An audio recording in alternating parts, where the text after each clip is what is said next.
Imagine standing on a dusty farm in rural Michigan, staring at endless fields of corn, feeling trapped by the limits of the land. Now imagine a young boy, watching wagons pulled by horses, whispering to himself, "There must be a faster way. There has to be." That boy would grow up to change the way the entire world moves forever. But before Henry Ford became a household name, before factories roared with machines and cars rolled onto every street, he was just another dreamer who failed more times than most people would dare to try. Henry Ford was born on July 30, 1863, on a modest farm in Greenfield Township, Michigan. His father expected him to take over the farm, to spend his life plowing soil and tending livestock. But Henry's heart was never in the fields. From the moment he saw his first pocket watch, he was captivated by machinery. As a boy, he would dismantle watches and reassemble them, often to the amazement of neighbors who began bringing their broken timepieces for him to repair. While other children dreamed of being farmers, soldiers, or merchants, Henry dreamed of machines that could move without horses, machines that could set people free. His fascination grew into obsession. Every clank of metal, every spark of invention lit a fire inside him. But the world he lived in wasn't ready yet. Automobiles were considered fantasies, luxuries reserved for the wealthy, impractical for the common man. Still, Henry whispered to himself, "One day, I'll build a car for everyone, not just the rich, everyone." But dreams, as Henry would learn, come at a heavy price. At 16, he left the family farm and walked into Detroit carrying nothing but ambition. He took a job as a machinist's apprentice, working long, grueling hours for little pay. The city was alive with the sound of factories, and Henry immersed himself in every detail of engines and steam power.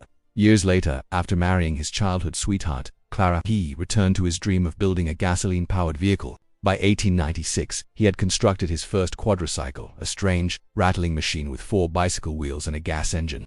It sputtered down Detroit's streets, shocking passers-by. But investors weren't impressed.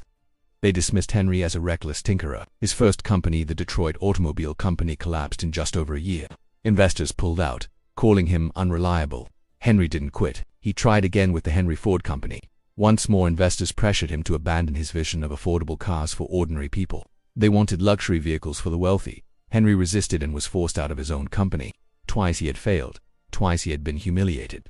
Late at night, Clara would find him sitting silently, staring at sketches and blueprints. "Henry," she whispered one night, "maybe this isn't meant to be. Maybe it's time to let go." But Henry shook his head. "No, Clara, if I quit now, I'll betray the very people I want to help. This dream just minute belongs to everyone who can afford a car today." The weight of failure hung on him, but so did a stubborn flame. The turning point came in 1903. Henry gathered a small group of supporters who believed in his vision.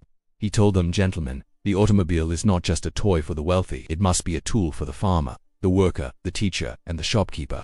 I will build a car so low in price that no man making a good wage will be unable to own one." With just $28,000 in cash and sheer determination, Henry founded the Ford Motor Company. But money was tight. Skeptics laughed at him. Other companies were already making cars, and failure for Henry seemed inevitable. Yet something inside him refused to give up. He knew this was his last chance. He worked day and night, experimenting, testing, improving. The breakthrough came with the Model T in 1908. It wasn't fancy. It wasn't elegant. But it was durable, simple to drive, and most importantly, affordable. Ordinary families, farmers, and workers could now own a car. Demand exploded, but Henry wasn't satisfied. He asked himself, "How can I make cars faster, cheaper, and better?" That question led to the creation of the moving assembly line in 1913, a system that revolutionized manufacturing forever. Where it once took 12 hours to build a car, the assembly line cut it down to just 90 minutes. Cars rolled off the line faster than ever, and prices dropped so low that almost anyone could buy one. By the 1920s, the world was on wheels. Roads expanded, cities grew. The way people lived, worked, and traveled was transformed. And at the heart of it all stood Henry Ford, the farmer's son who refused to give up. Henry Ford didn't just build cars, he built a movement. By 1927, more than 15 million Model Ts had been sold, making it the most popular car of its time. Ford Motor Company became one of the most powerful industries in the world, and Henry's name became synonymous with innovation. He had taken a dream that everyone doubted and turned it into a reality that changed the world. His failures no longer mattered. What mattered was that he had persevered, and in doing so he gave the world the gift of mobility. Henry Ford's story is proof that failure is not the end, it is the beginning. He was rejected, humiliated, and forced out of his own companies, but each failure was a stepping stone, shaping him into the man who would one day revolutionize the world. His message to us is clear: never give up. Your dream may be laughed at. You may fail more times than you succeed.